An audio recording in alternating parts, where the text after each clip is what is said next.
اللہ کے اچھے اچھے ناموں میں سے ہم پڑھیں گے الودود. اس کا مطلب ہے بہت زیادہ محبت کرنے والا. محبت تو ہوگی نا ایک جنرل محبت. الودود اور محبت میں کیا فرق ہے؟ الودود کہتے ہیں محبت کے اعلیٰ درجے کو، جو خالص محبت ہوتی ہے نا. تو اللہ تعالیٰ الودود ہے، ہم انسانوں کے لیے، اپنی تمام مخلوقات کے لیے خالص محبت کرنے والا ہے. سورۃ ہود میں اللہ تعالیٰ کا فرمان ہے وَاسْتَغْفِرُوا رَبَّكُمْ ثُمَّ تُوبُوا إِلَيْهِ إِنَّ رَبِّي رَحِيمٌ وَدُودٌ. اور بخشش مانگو اپنے رب سے، پھر اسی کی طرف رجوع کرو، بے شک میرا رب بہت رحم کرنے والا اور بہت محبت کرنے والا ہے.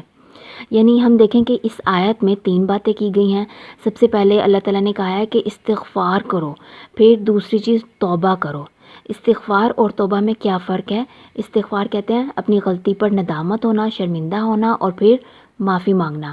اور توبہ کہتے ہیں رجوع لے آنے کو، کہ اپنی اصلاح کر لینے کو، کہ اب دوبارہ لوٹ کر اس غلطی کی طرف نہیں جاؤں گا. اور تیسری چیز جو بتائی ہے، اللہ تعالیٰ رحیم اور ودود ہے. یعنی اللہ تعالیٰ انسان کی مغفرت کے ساتھ اپنی رحمت اور اپنی ایکسٹرا محبت کو ظاہر کر رہا ہے. پھر ہم دیکھیں سورۃ البروج میں اللہ تعالیٰ کا فرمان ہے وَهُوَ الْغَفُورُ الْوَدُودُ ذُو الْعَرْشِ الْمَجِيدُ. اور وہ بہت بخشنے والا، بہت محبت کرنے والا ہے، شان والے عرش کا مالک ہے. ہم دیکھیں کہ اللہ تعالیٰ کا عرش جو ہے نا، یہ اس کی اتھارٹی کو شو کرتا ہے. یہ اللہ تعالیٰ کی تخلیق میں سب سے بڑی تخلیق ہے. اس کے بارے میں نبی صلی اللہ علیہ وآلہ وسلم کی حدیث ہے کہ جتنے بھی آسمان ہیں، 7 آسمان سارے اور زمین، اس کے اندر جو کچھ بھی ہے نا، سارا کچھ اللہ تعالیٰ کی کرسی کے آگے صحرا میں پڑی ایک انگوٹھی کی مانند ہے. یعنی ہم امیجن کر سکتے ہیں کہ یہ جتنی بھی ہمیں آسمان میں گلیکسیز، سیلیسٹیل باڈیز، سارا کچھ جو کچھ بھی نظر آتا ہے نا، یہ سارا ایک آسمان ہے. اور باقی کے آسمان ہماری نظروں سے اوجھل ہیں. وہ سب اگر ملائیں تو وہ اللہ تعالیٰ کی کرسی کے آگے صحرا میں پڑی ایک انگوٹھی کی مانند ہے.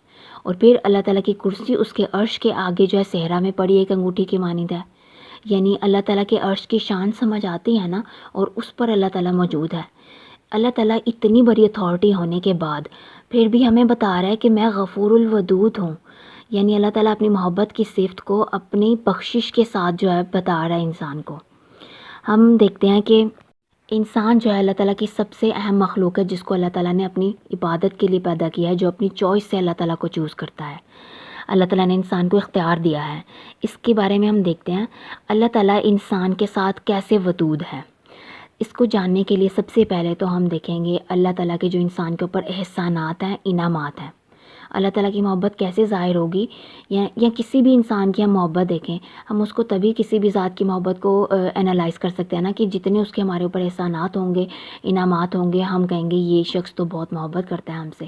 تو اللہ تعالیٰ کی محبت کو جاننے کے لیے یہ تو چھوٹی سی اگزامپل ہے، لیکن اللہ تعالیٰ کی محبت کو، اس کے احسانات کو، اس کے انعامات کو جب ہم لکھنا شروع کریں گے اپنی ذات کے ساتھ، تو پھر ہمیں پتہ چلے گا کہ اللہ تعالیٰ کتنی محبت کرنے والا ہے ہم سے. اس میں سب سے پہلے تو ہم دیکھیں کہ انسان کی ذات کی جو موجودگی ہے نا، اس کے انعامات سے لے کر اس کی بیسک نیڈز تک، اس کی ایکسٹرا چیزوں تک، اس کی خواہشات تک، جو کچھ بھی انسان کے پاس ہے نا، سارا کچھ لکھنا ہے.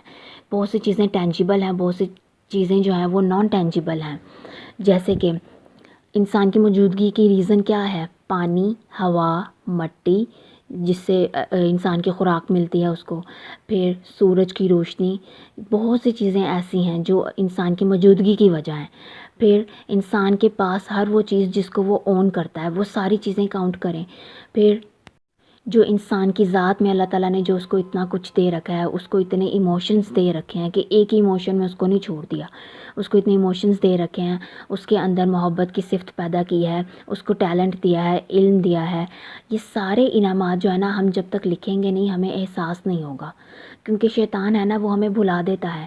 ہم ان کو لکھیں گے تو ہمیں پتہ چلے گا کہ اتنی بڑی ذات ہے، وہ عرش مجید کا مالک ہے، اور پھر بھی اتنے زیادہ انعامات میرے ایک انڈیویجول کے اوپر کیے ہوئے ہیں. تو پھر انسان کو سمجھ آئے گی کہ اللہ تعالیٰ میرے سے کتنی محبت کرتا ہے. پھر ہم دیکھیں کہ اللہ تعالیٰ کی بہت عظیم نعمتوں میں سے ایک نعمت یہ ہے کہ اللہ تعالیٰ نے انسان کے اندر حق اور باطل کی پہچان رکھی ہے. یعنی چاہے کوئی کافر ہے، مومن ہے، مشرک ہے، ہر کسی کو یہ پتہ ہے کہ جھوٹ بولنا غلط ہے، سچ بولنا اچھی بات ہے. پھر کسی کو دھوکہ دینا غلط بات ہے، ناحق کسی کا مال کھانا، کسی کو تکلیف پہنچانا یہ غلط ہے. یہ حق اور باطل کی پہچان ہے نا جو اللہ تعالیٰ نے ہر انسان کے اندر رکھی ہوئی ہے، تو یہ اللہ تعالیٰ کی کتنی بڑی نعمت ہے۔ اور اس پہچان کی وجہ سے ہی انسان کی فطرت میں جو اللہ تعالیٰ کی محبت ہے نا وہ ظاہر ہوتی ہے۔ اللہ تعالیٰ نے ہر انسان کے اندر اپنی محبت رکھی ہوئی ہے، اور جب انسان کو پتہ چلتا ہے نا حق اور باطل کا احساس ہوتا ہے، تو پھر اس کو پتہ چلتا ہے یہ چیزیں کوئی ڈالنے والا ہے، کوئی ایک ذات ہے جو سارا کچھ سسٹم چلائے ہوئے ہے، تو وہ الٹیمیٹلی اس کی محبت نکلتی ہے۔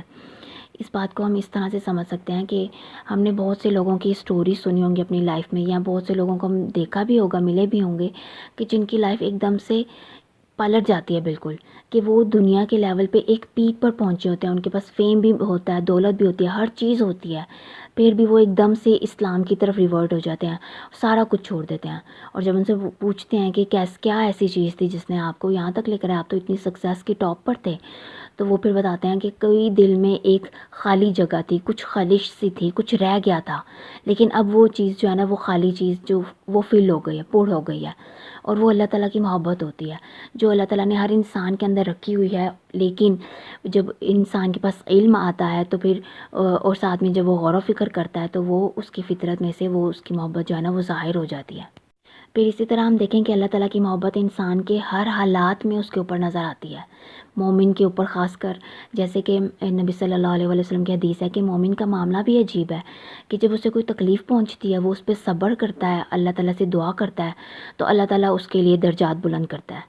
پھر جب کسی مومن کو کوئی خوشی پہنچتی ہے، کوئی آسانی پہنچتی ہے، وہ اس پہ اللہ کا شکر ادا کرتا ہے، تو اللہ تعالیٰ اس کے درجات بلند کرتا ہے۔ یعنی مومن کے لیے ہر طرح سے فائدہ ہی فائدہ ہے۔ تو یہ اللہ تعالیٰ کی کتنی محبت ہے نا، محبت کا اظہار ہے انسان کے ساتھ، ہر انسان جو اللہ تعالیٰ کو پسند ہے، جبکہ اللہ تعالیٰ نے انسان کو اتنا کمزور پیدا کیا ہے۔ اللہ تعالیٰ کو پتہ ہے کہ میں نے انسان کو کمزور پیدا کیا ہے، وہ ہر طرح سے کمزور ہے۔ سورۃ النساء میں اللہ تعالیٰ نے بتایا ہے نا کہ وَخُلِقَ الْإِنسَانُ ضَعِيفًا، کہ انسان کو پیدا ہی جو ہے نا کمزوری کے ساتھ کیا ہے۔ اور اللہ تعالیٰ کو پتہ ہے کہ انسان کی جو بدن کی کمزوری ہے، ہر انسان کے ایمان کی جو کمزوریاں ہیں، جو اس کے صبر کی کمزوری ہے، اس کے ارادوں کی، عزم کی جو کمزوری ہوتی ہے، پھر جو اس کے تصور کی، اس کے معاملات کو جاننے کی جو اس کی لمٹ ہوتی ہے نا، اس کی کمزوری بھی پتہ ہے۔ کیونکہ اس نے پیدا ہی انسان کو کمزوری کے ساتھ کیا ہے، اسی لیے اس کو پتہ ہے۔ اور اس کمزوری کے باوجود وہ اتنے عظیم عرش کا مالک ہے، پھر بھی وہ ہم سے اتنی محبت کرتا ہے۔ پھر ہم دیکھیں کہ انسان کو جب صحیح معنوں میں اس بات کی سمجھ آ جاتی ہے نا، پھر وہ اللہ سے محبت کرتا ہے۔ ابھی تک تو ہم نے دیکھا کہ اللہ تعالیٰ انسان کے ساتھ کیسے ودود ہے، اب ہم دیکھتے ہیں کہ انسان اللہ سے جب محبت کرتا ہے تو اس کا کیا طرز عمل ہوتا ہے۔ انسان کو جب صحیح معنوں میں اس کے احسانات کی، اس کے انعامات کی پہچان ہو جاتی ہے نا، تو پھر وہ کیا کرتا ہے، ہر وہ کام کرتا ہے جو اس کو راضی کر دے، یعنی اللہ تعالیٰ کی رضامندی کے سارے کام کرنے کی کوشش کرتا ہے۔ جیسے کہ وہ ہر اس چیز سے اجتناب کرتا ہے جس سے اللہ تعالیٰ نے روکا ہے، ہر وہ کام کرنے کی کوشش کرتا ہے جس کا اللہ تعالیٰ نے حکم دیا ہے۔ پھر اور تو اور وہ اللہ تعالیٰ کی مخلوق کے ساتھ عاجزی کا معاملہ کرتا ہے، ہمدردی کا معاملہ کرنے لگ جاتا ہے۔ پھر اپنی ذات میں وہ کیا کرتا ہے کہ جو بھی اس کی لائف میں جو بھی حالات و واقعات ہوتے ہیں، جو بھی معاملات ہوتے ہیں، اس کو اللہ تعالیٰ کی جو ہے نا قضا سمجھ کر اس کو ایکسیپٹ کرتا ہے کہ یہ اللہ تعالیٰ کی ڈکری ہے، اس کا فیصلہ ہے میرے لیے، تو مجھے اس پہ راضی رہنا ہے۔ اور پھر وہ کیا کرتا ہے، اللہ تعالیٰ کے کلام سے محبت کرتا ہے، قرآن سے محبت کر کے اس پہ عمل کرنے کی کوشش کرتا ہے۔ اور پھر کیا کرتا ہے، اس کے جو میسنجر ہیں یعنی اللہ تعالیٰ کے جو ریپریزنٹیٹیو ہیں ان کی اطاعت کرتا ہے، ان کی سنتوں پر عمل کرنے کی کوشش میں لگ جاتا ہے۔ جیسے سورۃ البقرہ میں اللہ تعالیٰ نے بتایا ہے نا کہ والذین آمنوا اشد حبا للہ، کہ جو ایمان والے ہیں نا وہ اللہ تعالیٰ سے محبت میں شدید ہوتے ہیں، یعنی ان کی والہانہ محبت اللہ کے لیے ہی ہوتی ہے۔ ہم دیکھیں کہ اب یہ ساری کوالٹیز انسان کے اندر کب آتی ہیں، کب وہ اپنے اللہ کو راضی کرنے کی کوشش میں لگ جاتا ہے، جب اس کے پاس علم آتا ہے۔ یعنی اس کے پاس جب تک علم نہیں ہوگا نا کہ میرا رب کیسا ہے، کیا اس نے حکم دیا ہے، کیا اس کے فیصلے ہیں، حکمت کے ساتھ کیسے ہوتے ہیں، قرآن میں کیا بتایا گیا ہے، سنت کے بارے میں کیا ہے، رسول کے بارے میں کیا بتایا گیا ہے، جب تک اس کے پاس یہ علم نہیں ہوگا نا اس کو کچھ سمجھ نہیں آئے گی۔ جب اس کے پاس علم آ جاتا ہے نا تو پھر وہ ان ساری چیزوں پر عمل کرتا ہے۔ انسان کے پاس جب علم ہوتا ہے تو اسے پتہ ہوتا ہے کہ میرے رب کی میرے اوپر یہ نعمتیں ہیں، یہ نعمتیں ہیں، تو جب علم آ جاتا ہے تو وہ الٹیمیٹلی وہ یہ بات ریئلائز کر لیتا ہے کہ میری محبت اسی ذات کے لیے ہونی چاہیے جو مجھ سے اتنی محبت کرتا ہے۔ اگر ہم اللہ تعالیٰ کی محبت چاہتے ہیں اپنی زندگی میں، اس کی ایکسٹرا محبت چاہتے ہیں اور اس کی مخلوقات کی محبت چاہتے ہیں، تو ہمیں اللہ تعالیٰ کے اس نام کو کثرت سے پکارنا ہے، اس کے اس نام کے ساتھ تعلق جوڑنا ہے۔ اور اختتام کرتے ہیں خوبصورت سی دعا کے اوپر۔ اللہم انی اسألک حبک، اے اللہ میں تجھ سے تیری محبت کا سوال کرتی ہوں، وحب من یحبک، اور اس کی محبت جو تجھ سے محبت کرتا ہے، والعمل الذی یبلغنی حبک، اور ہر وہ عمل جو مجھے تیری محبت تک پہنچا دے۔ اللہم جل حبک احب الی من نفسی و مالی و اہلی و من الماء البارد، اے اللہ اپنی محبت میرے لیے بنا دے میرے نفس سے، میرے اہل سے، میرے مال سے اور ٹھنڈے پانی سے بڑھ کر۔